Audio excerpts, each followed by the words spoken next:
Hello students, मी नितीन महामुनी, आपला chemistry teacher. इयत्ता 12वीच्या नवीन अभ्यासक्रमावर आधारित केमिस्ट्रीमधील नवीन नवीन व्हिडिओ मी तुमच्यासाठी घेऊन येत आहे. असेच नवीन व्हिडिओ तुम्हाला पाहायचे असतील तर माझ्या यूट्यूब चॅनल नितीन महामुनीला सबस्क्राईब करा. स्टुडंट्स, माझ्या नितीन महामुनी या यूट्यूब चॅनलमध्ये आपण अल्कोहोल, फिनॉल, इथर यामध्ये अल्कोहोल आणि फिनॉल या पहिल्या 4 व्हिडिओमध्ये आपण या टॉपिकचा स्टडी केलेला आहे. त्या चॅप्टरमधील आपला शेवटचा पॉईंट आहे इथर. त्या इथरचा स्टडी आपण आज करणार आहोत.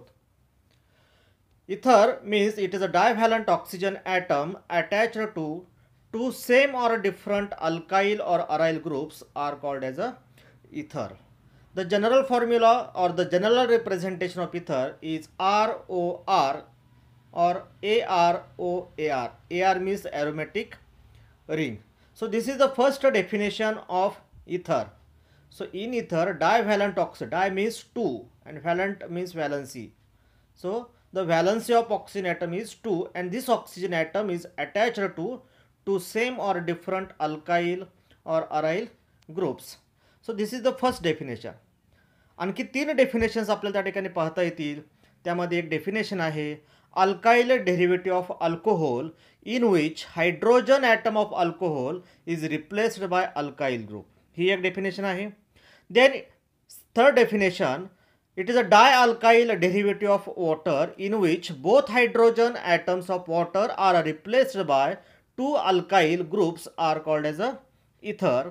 And last definition, it is a alkoxy derivative of alkane in which one hydrogen atom of alkane are replaced by alkoxy group. Alkoxy means OR group are called as a ether. तसे 4 definitions आहेत. त्यातली आपली ही important definition सुरुवातीला आपण स्क्रीनवरती पाहिलेली आहे. Divalent oxygen atom attach to same और डिफरंट अल्काइल और aryl groups. This ether, they are classified into 2 types. Number 1, symmetrical ether. They are also called as a simple ether. So divalent oxygen atom attached to 2 same alkyl or aryl groups. आता example पहा, CH3OCH3 और second example C6H5OC6H5. जर ह्या 2 example आपण जर व्यवस्थित पाहिलं तर ऑक्सिजन ॲटमच्या दोन्ही बाजूला जे अल्काइल किंवा अराइल ग्रुप्स आहेत ते सेम आहेत. म्हणजेच त्या ऑक्सिजनला जर 2 सारखे अल्काइल ग्रुप किंवा अराइल ग्रुप जर अटॅच असतील तर अशा इथरला काय म्हणायचं, सिम्पल इथर और सिमेट्रिकल इथर. ह्याचं नॉमेनक्लेचर सुद्धा पाहिलं, जर 2 ग्रुप सेम आहेत म्हणून आपण त्याला प्रिफिक्स यूज केला आहे डाय मिथाइल इथर किंवा डाय फिनाइल इथर. हा झाला फर्स्ट टाईप, सिम्पल इथर. देन सेकंड टाईप, मिक्स्ड इथर. They are also called as unsymmetrical इथर. So divalent oxygen atom attached to 2 different alkyl or aryl groups. Structure पहा खाली, CH3OC2H5. ऑक्सिजन ॲटमला अटॅच असणारे जे 2 अल्काइल ग्रुप्स आहेत ते 2 ग्रुप्स कसे आहेत तर डिफरंट आहेत. मग त्यांचं नॉमेनक्लेचर करताना सुद्धा आपण काय करणार आहोत तर त्यांची अरेंजमेंट ही अल्फाबेटिकल ऑर्डरप्रमाणे करायची. So first write the name of ethyl group, then write methyl and then write the word ether. So name of this compound ethyl methyl ether. In second example, C6H5OCH3. So 2 different groups, alphabetical methyl group हा सुरुवातीला येईल. So name of this compound methyl phenyl ether. हे झालं classification of ether. The next point, nomenclature of ether. So first, nomenclature system, common name. So first write the name of alkyl group in alphabetical order, then write the word ether. जर same group असतील तर त्यांना prefix use करायचा डाय, पण जर different alkyl group जर त्या oxygen ॲटमला attach असतील तर त्यांची अरेंजमेंट ही कशी करायची, आपल्याला अल्फाबेटिकल ऑर्डरप्रमाणे करायची आणि शेवटी फक्त सिम्पल वर्ड लिहायचं आपल्याला इथर. सेकंड नॉमेनक्लेचर सिस्टीम आहे IUPAC name. In IUPAC name, larger alkyl group considered as parent alkane and smaller alkyl group considered as a alkoxy group. आता हे कधी वापरायचं, जर मिक्स्ड इथर असेल किंवा अनसिमेट्रिकल इथर असेल तर दोघांपैकी एक ग्रुप हा छोटा असणार आहे, एक ग्रुप हा मोठा असणार आहे. जो मोठा ग्रुप आहे त्याला आपल्याला पॅरेंट अल्केन कन्सिडर करायचं आहे आणि जो छोटा ग्रुप असेल त्याला अल्कॉक्सी ग्रुप आपल्याला कन्सिडर करायचं आहे. पण जर सिंपल इथर असेल तर सिंपल इथरमध्ये दोन्हीही ग्रुप सेम आहेत, याचा अर्थ एक छोटा एक मोठा तिथे येणार नाही. मग अशा वेळेस एका ग्रुपला पॅरेंट अल्केन ग्रुप कन्सिडर करायचं आणि दुसऱ्या ग्रुपला अल्कॉक्सी ग्रुप कन्सिडर करायचं. आता आपण खाली एक्झाम्पल्स पाहूयात. आणि दुसरी गोष्ट की जेव्हा आपल्याला त्या इथरचं नॉमेनक्लेचर म्हणजे हायर इथर्स असतील आणि जर अनसिमेट्रिकल इथर असेल तर जो स्मॉलर अल्काइल ग्रुप आहे त्या आपण त्या अल्कॉक्सी ग्रुप आपण कन्सिडर करणार आहोत. तर जी आपण चेन सिलेक्ट करणार आहोत त्या चेनला नंबरिंग करत असताना त्या अल्कॉक्सी ग्रुपला काय आलं पाहिजे, लोवेस्ट पॉसिबल नंबर आला पाहिजे. एक्झाम्पल्स आपण घेऊयात. एक्झाम्पलमध्ये फर्स्ट एक्झाम्पल आहे CH3OCH3. दोन्ही ग्रुप सेम आहेत, याचा अर्थ हे सिमेट्रिकल इथरचं एक्झाम्पल आहे, त्यामुळे ते आपण प्रिफिक्स वापरणार आहोत डाय मिथाइल इथर. आता आयुपेसी नॉमेनक्लेचर लिहित असताना आपण काय करणार आहोत, एका ग्रुपला अल्कॉक्सी ग्रुप कन्सिडर केलं आणि एका ग्रुपला आपण पॅरेंट अल्केन ग्रुप कन्सिडर केलं आहे. मग अल्कॉक्सी ग्रुप म्हणजे कोणता इथे आहे तर मिथाइल आहे, म्हणजे मिथाइलला आपण ऑक्सिजन ॲटम अटॅच केला आहे, so they are called methoxy. The YL suffix of methyl is replaced by oxy, so methoxy, and then write the name of parent alkane. So in alkyl group, the having one carbon atom, so corresponding alkane is methane, so they are called methoxymethane. In second example, CH3OCH2CH3, they are having two different alkyl groups attached to divalent oxygen atom. So they are arranged in alphabetical order. So the common name of this ether, ethyl methyl ether. In IUPAC nomenclature system, the larger group is CH2CH3 and smaller group is a CH3. So the smaller group considered as a alkoxy group. So first write the name of alkoxy group and they are called methoxy, and name of parent alkane having two carbon atoms, so corresponding alkane ethane, hence they are called methoxyethane. In third example, CH3OCH2CH2CH3, it is example of unsymmetrical ether, so methyl N-propyl ether, but it is a higher ether. This alkoxy group having lowest number, so the numbering of this parent chain start from this carbon atom, so carbon number 1, carbon number 2 and carbon number 3. So on first carbon atom the attach of this alkoxy group, so 1 methoxy, and then write the name of parent alkane propane. The next example C6H5OCH3, methyl phenyl ether. Commonly they are called anisole. म्हणजे benzene रिंगला जर OCH3 group attach असेल, methoxy group attach असेल तर त्याला म्हणायचं ॲनिसोल. मोठा group आहे C6H5 आणि छोटा ग्रुप आहे CH3O, सो मिथॉक्सी, आणि त्याचं नाव आहे पुढे पॅरेंट अल्केनचं बेन्झिन. ॲनिसोलचं IUPAC नेम काय येणार आहे, methoxy benzene. The next example, this phenyl group, this is the N-propyl group, so alphabetically this phenyl group, it is a larger group, so phenyl N-propyl ether, and IUPAC name 1-propoxy. हा benzene ring आहे, बेन्झिनचा हा carbon number 1, हा smaller group असल्यामुळे आपण त्याला propane आहे, propyl group आहे. Propyl मधला YL सफिक्स रिमूव्ह करून त्याला आपण ऑक्सी सफिक्स लावणार आणि तो प्रोपॉक्सी ग्रुप हा बेन्झिनच्या कार्बन नंबर 1 पोझिशनला अटॅच आहे. So they are called 1-propoxy benzene. This is the alicyclic ether. So two methyl group present at this carbon atom and methoxy group present at this carbon atom. आता इथे आपल्याला numbering करत असताना सुरुवातीला आपण सांगितलं की इथे अल्कॉक्सी ग्रुपला लोएस्ट नंबर आला पाहिजे, पण जर अलिसायक्लिक इथर कंपाऊंड असेल तर त्याच्यामध्ये जर एखाद्या कार्बन ॲटमवरती जर मोर ब्रँचिंग असेल तर त्याला कार्बन नंबर 1 कन्सिडर करायचं. सो हा कार्बन नंबर 1 येईल, हा कार्बन नंबर 2 येईल, कारण इथे 2 ब्रँच आहेत. पण आपण अल्कॉक्सी ग्रुपचं नाव अगोदर लिहितो. मग अल्कॉक्सी ग्रुप येथे कार्बन नंबर 2 पोझिशनला आहे. So 2 methoxy 1,1 dimethyl cyclobutane. तर हे झालं IUPAC नॉमेनक्लेचर आणि कॉमन नेम सिस्टीम ऑफ इथर. The next point, preparation of ether. So the first preparation method, dehydration of alcohol. D means removal and hydration means water molecule. So removal of water molecule from alcohol by using the dehydrating agent like sulfuric acid. So when two molecules of ethanol they heated with sulfuric acid at 413 Kelvin. So removal of one water molecule from alcohol.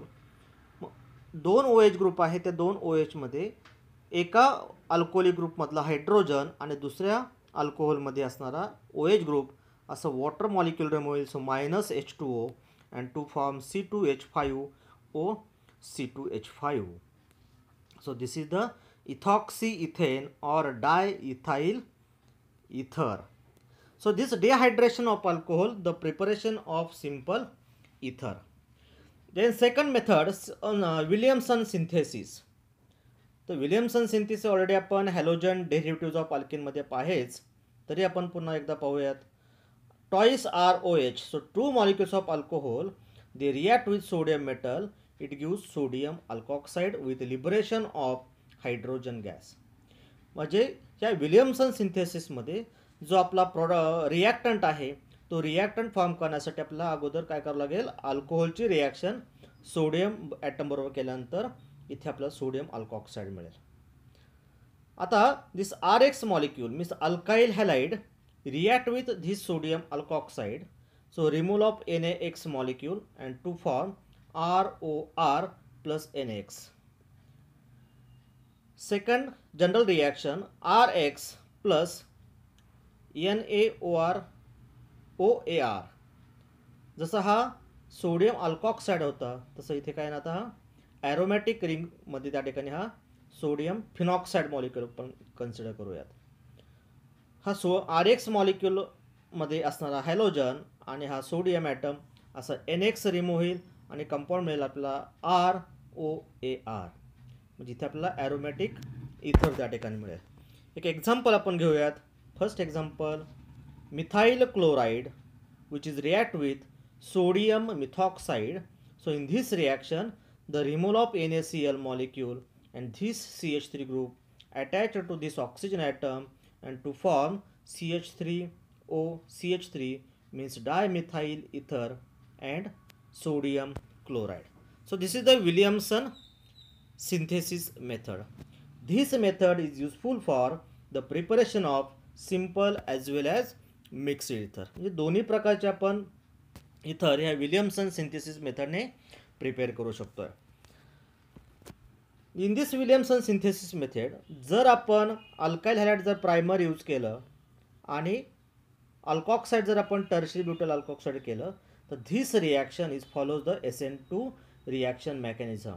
Because this tertiary alkoxide ion it acts as a nucleophile. आणि SN2 reaction ही कशी आपली one step reaction आहे. तर इथे हा oxygen item directly काय होईल, CH3 ग्रुपला अटॅच होईल आणि ब्रोमिन ॲटम रिमूव्ह होईल. म्हणजे CH3 थ्राईस ग्रुप हा CH3 ला अटॅच होईल आणि कंपाऊंड मिळेल आपल्याला CH3 थ्राईस 3 OCH3 आणि हा सोडियम ॲटम आणि हा Br असं NaBr मॉलिक्यूल रिमूव्ह होईल. पण हे कधी पॉसिबल आहे SN2 रिॲक्शन मेकॅनिझम, जर अल्काइल हॅलाइड हे प्रायमरी असेल आणि सोडियम अल्कोऑक्साइड हा टर्शरी असेल तेव्हाच.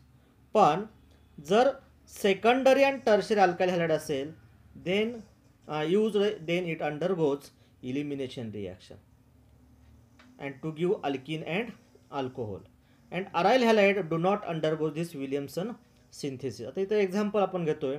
अल्काइल हॅलाइड आपण हे टर्शरी घेतलेलं आहे आणि सोडियम इथॉक्साइड हे प्रायमरी आपण घेतलेलं आहे. तर इथे त्या ठिकाणी विलियमसन सिंथेसिस म्हणजे SN2 रिॲक्शन मेकॅनिझम नव्हतं, कोणती रिॲक्शन होणार, तिथे आपली इलिमिनेशन रिॲक्शन होईल आणि इथं CH3 मधला एक हायड्रोजन ॲटम रिमूव्ह, इथे डबल बॉन्ड क्रिएट होईल आणि इथं आपलं आयसोब्युटीन प्लस C2H5 OH ग्रुप त्या ठिकाणी मिळेल आणि प्लस NaCl मिळेल. हे त्याचं लिमिटेशन आहे विलियमसन सिंथेसिसचा. नेक्स्ट पॉईंट आहे केमिकल प्रॉपर्टीज ऑफ इथर. त्यामध्ये पहिले आहे laboratory test. So ether is a neutral in aqueous medium, so they do not react with cold acids, base, reducing agent, oxidizing agent, active metals. So they dissolved in cold concentrated sulfuric acid to form oxonium salt. So ROR means ether plus sulfuric acid, it gives oxonium ion plus HSO4 minus. So this is the laboratory test. So ether is soluble, dissolved in cold concentrated sulfuric acid. Then second reaction involving alkyl group of ether. म्हणजे इथरमध्ये असणारे जे दोन alkyl groups आहेत त्या दोन alkyl ग्रुपची जर त्या रिॲक्शनमध्ये involvement असेल त्यामध्ये रिॲक्शन आहे फॉर्मेशन ऑफ पर ऑक्साईड. आता एक्झाम्पल घेऊयात आपण. CH3 CH2O C2H5 means diethyl ether which is react with atmospheric oxygen, so long contact with air. So this diethyl ether or ether on oxidation and to form peroxide. पण इथे काय करतोय आपण तर रिॲक्शनमध्ये जे अल्काइल ग्रुप्स आहेत त्या alkyl ग्रुपची involvement त्या ठिकाणी होईल आणि ह्या CH2 मधला हायड्रोजन ॲटम रिमूव्ह त्या ठिकाणी हे ऑक्सिजन ॲटम दोन अटॅच होतील OO आणि CH2 मधला जो रिमूव्ह केलेला हायड्रोजन आहे तो इथे ऑक्सिजनला अटॅच होईल आणि परॉक्साईड सारखं आपलं स्ट्रक्चर मिळेल. So they are called peroxides of diethyl ether. ते कधी पॉसिबल त्या ठिकाणी होतं आहे तर जेव्हा हे इथर मॉलिक्यूल ऑक्सिजनमध्ये किंवा ॲटमॉस्फिअरमध्ये जर त्या ठिकाणी कॉन्टॅक्टमध्ये आले तर त्याच्यामध्ये ऑक्सिडेशन रिॲक्शन त्या ठिकाणी होईल. So all ethers expose to atmosphere to form peroxides and these peroxides are hazardous because they decompose violently at a high temperature. So this is the second reaction involving alkyl group of ether. Then third reaction involving carbon OH bond. त्यामध्ये पहिले आहे reaction with hot dilute sulphuric acid. They are called hydrolysis. Reaction means addition of water in presence of acid. So when ether, आता हे जे ether आहे ते simple इथरचं example आहे. React with water in presence of H3+ and heating. तर ह्याच्यामध्ये काय होईल, हा बॉन्ड ऑक्सिजन म्हणजे आर आणि ऑक्सिजनमधला बॉन्ड ब्रेक होईल. हा जर इथं बॉन्ड ब्रेक केला तर आर ग्रुप सेपरेट होईल, OR ग्रुप सेपरेट होईल. हा OR आणि वॉटर मॉलिक्यूलमधला एक हायड्रोजन असं एक ROH ग्रुप मिळेल आणि हा सेकंड R ग्रुप आणि हा OH हा सेकंड ROH ग्रुप मिळेल. पण दोन्ही जे अल्कोहोल आहेत हे कसे असणार आहेत तर सेम मॉलिक्यूल्स त्या ठिकाणी असेल, कारण आपण जे इथर यूज केलं आहे ते कोणतं इथर आहे, सिम्पल इथर आहे. जर आपण मिक्स्ड इथरचं एक्झाम्पल घेतला तर इथं आपण ROR' घेतलेलं आहे. म्हणजे हे दोन R ग्रुप कसे आहेत, डिफरंट आहेत. So they react with water in presence of H+ ion, they give different types of alcohols, ROH and R-OH. हे aromatic इथर आहे. हे सुद्धा आपल्याला मिक्स्ड इथरचं एक्झाम्पल आहे. इथेही आपल्याला त्या ठिकाणी AROH म्हणजे फिनॉल आणि अल्कोहोल त्या ठिकाणी मिळेल. एक सिंपल एक्झाम्पल आपण घेऊयात. CH3OCH3 means dimethyl ether which is react with water in presence of H+ ion and heating. It gives two same alcohols, they are called methyl alcohol. तर हे सिंपल इथरचं एक्झाम्पल आहे. त्यामध्ये सेकंड रिॲक्शन आहे reaction with PCl5 phosphorus pentachloride. When ether react with PCl5 it gives, आता इथे R group ऑक्सिजनमधला bond break होईल, इथे पण R आणि ऑक्सिजनमधला बॉन्ड ब्रेक होईल. PCl5 मध्ये असणारे दोन क्लोरीन ॲटम हे दोन अल्काइल ग्रुपला अटॅच होतील. It gives RCl plus R-Cl plus POCl3. Remove केलेला ऑक्सिजन हा फॉस्फरस आणि तीन क्लोरीन ॲटम असं फॉस्फोरिल क्लोराईड त्या ठिकाणी मिळेल. आता इथं डिफरंट अल्काइल हॅलाइड्स त्या ठिकाणी आपल्याला मिळाले आहेत किंवा डिफरंट अल्काइल क्लोराइड्स आहेत. जर इथं आपण सिम्पल इथर घेतलं तर दोन्ही ग्रुप कसे असणार आहेत, सेम येतील. For example CH3OCH3 plus PCl5 on heating, it gives 2 molecules of CH3Cl means methyl chloride. Dimethyl इथर हे कशाचं एक्झाम्पल आहे? सिंपल इथरचं एक्झाम्पल आहे. त्याच्यामुळे दोन्हीही मिथाइल क्लोराइड मॉलिक्यूल हे किंवा मिथाइल क्लोराइड मॉलिक्यूल हे आपल्याला सेम मिळालेले आहेत. Then next reaction with hot concentrated acid. So ether react with hot and concentrated hydroiodic acid and hydrobromic to give an alcohol and alkyl halide. The order of reactivity of this hydrogen halide is hydroiodic acid is more reactive than HBr and HCl. So general reaction ROR plus HX, it gives RX plus ROH. So to form alkyl halide and ROH, and this alcohol which is react with another molecule of HX, it gives RX and plus H2O. So formation of alkyl halide from ether by the action of hot and concentrate hydroiodic acid and HBr. For example, CH3O CH3 means dimethyl ether which is react with hydroiodic acid, it gives CH3I plus CH3OH. So formation of methyl iodide and methyl alcohol. जिथं CH3 आणि oxygen मधला bond break होईल तो CH3 आणि iodine असं CH3I मिळेल आणि हा हायड्रोजन ॲटम ऑक्सिजनला अटॅच होईल आणि कंपाऊंड मिळेल आपल्याला CH3OH. This CH3OH which is react with another molecule of hydroiodic acid, तर इथे हा OH ग्रुप रिमूव्ह होईल आणि त्याला आयोडीन ॲटम अटॅच होईल आणि कंपाऊंड मिळेल आपल्याला CH3I and removal of water molecule. So this is the reaction with hot concentrate acid.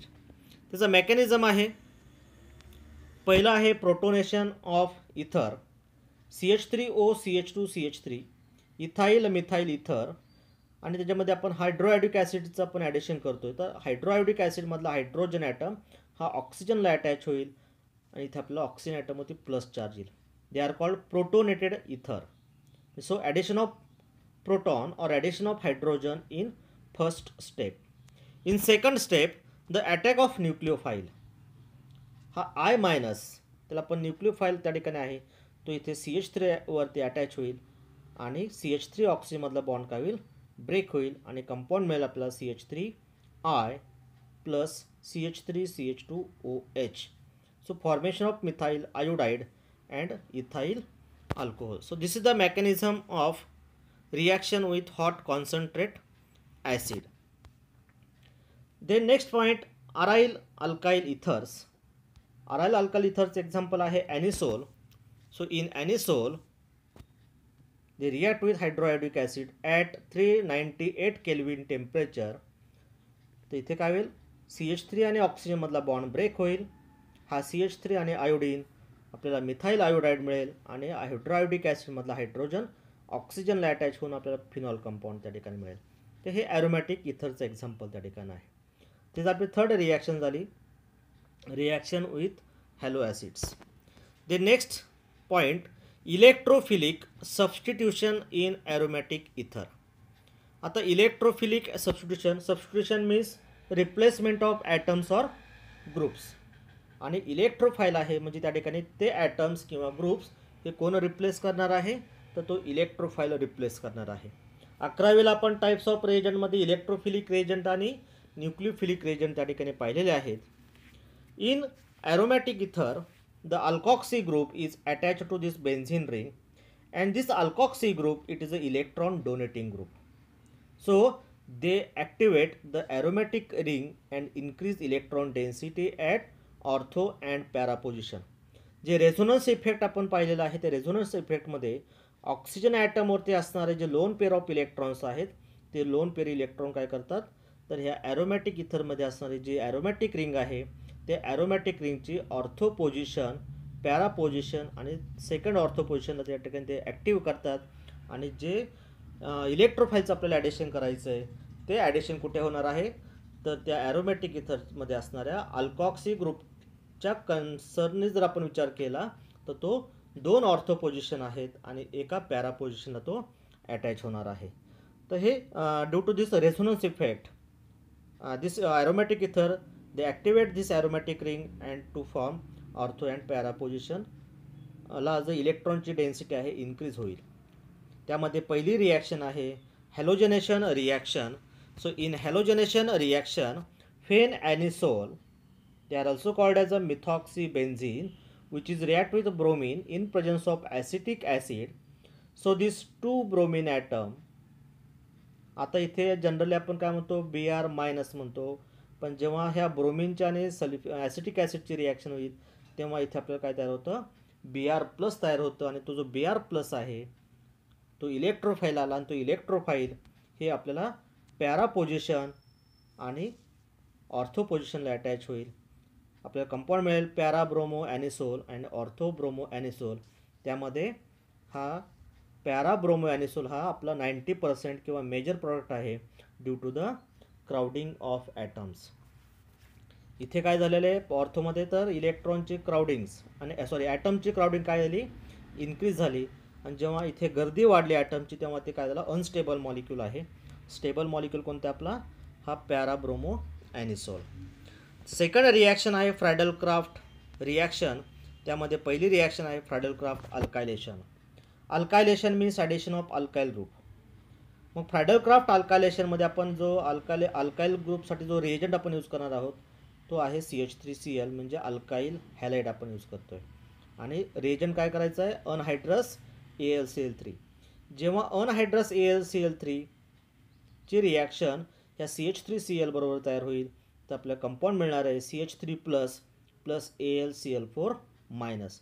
याचाच अर्थ त्या CH3 वरती कोणता चार्ज येणार आहे, प्लस चार्ज येणार आहे. आणि प्लस चार्ज असलेला रिएजंट कोणता असतो, आपला इलेक्ट्रोफाईल असतो. तर इथेही इलेक्ट्रोफाईल कुठे ॲड होणार आहे, तर पॅरा पोझिशन आणि ऑर्थो पोझिशनला. So with respect to this OCH3 or methoxy group, the methyl group attached to this para position to form 4-methoxytoluene. आता इथे कोणता मॉलिक्यूल आपण कन्सिडर केला, हा टोल्यून. आणि टोल्यूनमध्ये ह्या CH3च्या पॅरा पोझिशनला मिथॉक्सी ग्रुप आहे म्हणून 4-methoxytoluene किंवा पॅरा मिथॉक्सीटोल्यून. आणि ऑर्थो पोझिशनला असेल तर 2-methoxytoluene. त्यामध्ये 2-methoxytoluene हा मायनर प्रॉडक्ट आहे. इथेही परत तेच रिझन आहे, क्राउडिंग ऑफ ॲटम्स. ते झाले Friedel Crafts alkylation. The next Friedel Crafts acylation. Acylation means addition of acetyl group. Acetyl means C double bond OCH3. इथं रिॲक्शनमध्ये आपण रिएजंट यूज करणार आहोत. हा ॲरोमॅटिक इथरचं एक्झाम्पल आहे anisole, which is react with acetyl chloride CH3 C double bond OCl in presence of anhydrous AlCl3. ही condition important आहे, याला अर्धा मार्क असतो, लक्षात ठेवा. C डबल बॉन्ड OCH3 हा पॅरा पोझिशनला अटॅच होईल आणि ऑर्थो पोझिशनला अटॅच होईल. ह्या दोन्ही पॉसिबिलिटीज आपल्याला, कारण का तर ॲरोमॅटिक इथरमध्ये ऑर्थो पोझिशन आणि पॅरा पोझिशनमध्ये इलेक्ट्रॉनची डेन्सिटी इन्क्रीज होते आणि इलेक्ट्रोफाईलवरती पॉझिटिव्ह चार्ज आहे. याचा अर्थ तो पॉझिटिव्ह तो निगेटिव्ह पार्टकडे किंवा इलेक्ट्रॉन डेन्सिटी जिथे जास्त आहे तिकडे तो अट्रॅक्ट होणार आहे. आणि दोन्ही पोझिशनला इलेक्ट्रॉनची डेन्सिटी जास्त असल्यामुळे हा C double bond OCH3 group attach होणार आहे. इथं आपल्याला पॅरा पोझिशनला पाहायला मिळेल, इथे ऑर्थो पोझिशनला आहे. ह्याचं नाव आहे 4-methoxyacetophenone. हा 4 पोझिशन आहे, म्हणजे with respect to this acetyl group this OCH3 group present at para position or 4th position. So 4-methoxyacetophenone it is a major product and 2-methoxyacetophenone it is a minor product. The next reaction, nitration. So this anisole react with nitric acid and sulfuric acid. So the mixture of this nitric and sulfuric acid. So addition of nitration means addition of NO2 group. They are called nitration. तर para पोझिशनला आणि ortho पोझिशनला त्या ठिकाणी NO2 group attach होईल. Compound मिळेल आपल्याला 4-nitroanisole. With respect to this OCH3 group, nitro group present at para position or 4th position, and in second example or second structure, this NO2 group present at ortho position or second position. They are called 2-nitroanisole. So this is the nitration reaction. And last point of this chapter, uses of alcohols, phenols and ether. त्यामध्ये first आहे alcohol. This alcohol, it is used as a solvent for paints and varnishes, and ethyl alcohol is used in the solvent and antifreeze agent in automobile reactor. आता इथाल alcohol solvent आहे, पण अँटीफ्रीज agent ज्या cold countries असतात त्या cold कंट्रीजमध्ये water ऐवजी काय वापरलं जातं, इथाईल अल्कोहोल हे अँटीफ्रीज एजंट म्हणून त्या ठिकाणी वापरलं जातं. सेकंड आहे phenol is use in the preparation of formaldehyde resin. जे पॉलिमर आहेत तो पॉलिमरमध्ये फॉर्मल्डेहाइड पॉलिमर्स रेझिन जी तयार करण्यासाठी या फिनॉलचा उपयोग त्या ठिकाणी केला जातो, आणि त्याचं एक्झाम्पल आहे बेकलाइट. सेकंड यूज आहे, it is use as antiseptic in deodorants and mouthwash. तर हे माइल्ड फिनॉल्स किंवा low percentage of phenols they are use as a antiseptic. Higher percentage आपण हे डिसइन्फेक्टंट म्हणून त्या ठिकाणी यूज करतो फिनिल, पण जर आपण त्याचं लोअर पर्सेंटेज घेतलं त्या ठिकाणी ते अँटीसेप्टिक म्हणून त्या ठिकाणी यूज होईल. आणि थर्ड आहे इथर. So diethyl ether is use as a general and anaesthetic in surgical operations. Anaesthetic म्हणजे जे भूल देण्यासाठी जे काही केमिकल्स वापरले जातात त्याच्यामध्ये हे डायइथाइल इथर त्या ठिकाणी यूज केलं जातं. Then second use, diethyl ether is use as a solvent for Grignard's reagent like Grignard's reagent, fats, wax, oils, ते सॉल्वंटसाठी म्हणून त्याचा उपयोग त्या ठिकाणी होतो. तर अल्कोहोल फिनॉल इथरमध्ये हा आपला शेवटचा पॉईंट आपण त्या ठिकाणी घेतलेला आहे.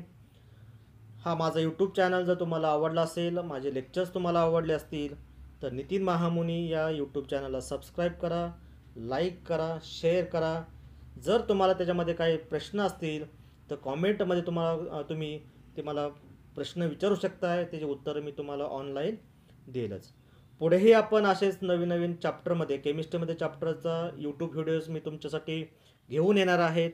ट्रान्झिशन इलेमेंट असेल, हॅलोजन डेरिव्हेटिव्ज ऑफ अल्केन असेल, कोऑर्डिनेशन कंपाऊंड असेल, अल्डेहाइड्स, कीटोन्स, इथर असेल, बायोमॉलिक्यूल असेल, पॉलिमर असेल, असे अनेक केमिस्ट्रीमधल्या 12वीच्या नवीन सिलेबसमधील टॉपिक्स मी तुमच्यासाठी घेऊन येणार आहे. पण ते टॉपिक जर तुम्हाला पाहायचे असतील, ते व्हिडिओ तुम्हाला पाहायचे असतील, तर अवश्य माझ्या यूट्यूब चॅनलला सबस्क्राईब करा.